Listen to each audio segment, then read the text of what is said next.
Dans tous les domaines, dans toutes les branches, quelqu'un qui veut servir le Seigneur pendant un mois, un an, il y a de la place dans tous les domaines pratiquement. On préfère s'entendre avec quelqu'un qui dit j'ai envie de venir, qu'est-ce que je peux faire, et puis qui nous donne ses compétences et ses capacités, et puis on prépare un projet avec la personne, plutôt que de dire venez occuper telle position, et puis la personne est mal à l'aise dans la position. Dans les suites de l'ouragan Mathieu, nous avons entrepris une action pour la population du petit village de Tapio, dans le sud. L'action consistait à aider la population à refaire une portion de route, ce qui peut paraître étrange par rapport au cyclone et aux dégâts dans les maisons. Alors la route, en fait, d'une part, elle a servi pour acheminer les secours, d'autre part, elle a servi pour pouvoir acheminer des matériaux de construction pour réparer les maisons, des tôles, du sable, du ciment, etc. Et troisièmement, les gens qui ont fabriqué du charbon avec tous les troncs d'arbres qui étaient tombés en travers de la route, ils ont pu, grâce à la route, acheminer le charbon pour le vendre, pour le commercialiser. Donc c'était un élément vraiment clé dans le développement de cette zone.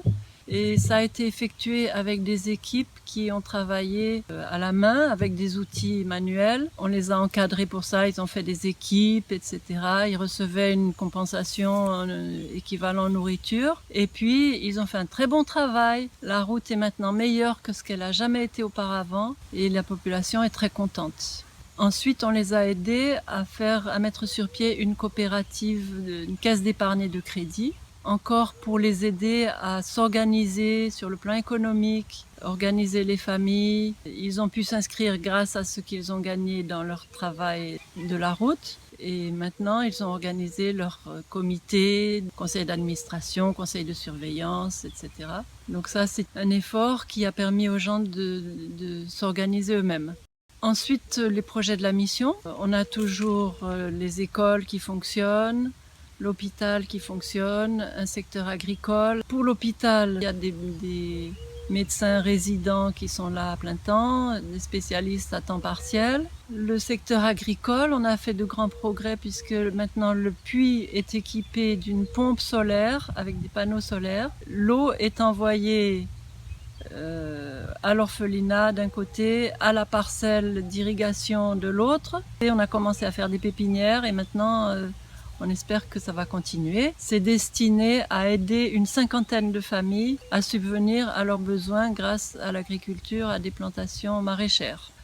Avec des techniques un petit peu modèles. Il y a un agronome, un technicien agricole qui encadre les gens de la zone qui sont sur leurs parcelles individuelles. Maintenant, pour l'école pilote internationale, EPI, on continue avec la branche maternelle, la branche primaire et on va recommencer avec une classe de 6e secondaire. Donc pour ça, on va avoir des professeurs locaux, mais ça serait bien si on avait quelqu'un qui pouvait encadrer tous ces professeurs-là. C'est la classe de 6e, c'est pas impossible pour quelqu'un qui a passé son baccalauréat en France ou bien qui a un jeune retraité, d'encadrer tous ces professeurs pour les aider pour une mise à niveau dans les matières fondamentales, s'il le faut, et pour s'adapter au programme français, parce que la spécificité de l'EPI, c'est qu'il y a un programme français en partie et toujours haïtien pour que les élèves ne soient pas en déphasage. Donc c'est ça qui se passe maintenant à l'EPI et à la mission Ebenezer. Il y a aussi l'Université chrétienne d'Haïti qui forme des étudiants à plein temps dans des différentes branches, agronomie, santé, gestion, théologie, etc. Il y a une cinquantaine d'étudiants, à peu près moitié-moitié, des anciens et des nouveaux qui sont arrivés l'année dernière. Je pense qu'on va reprendre une promotion cette année encore. Il y a des professeurs haïtiens qui viennent de différentes universités dans différentes branches. Il y a aussi une famille américaine qui donne des cours d'anglais et de musique. Et moi, je donne des cours de français.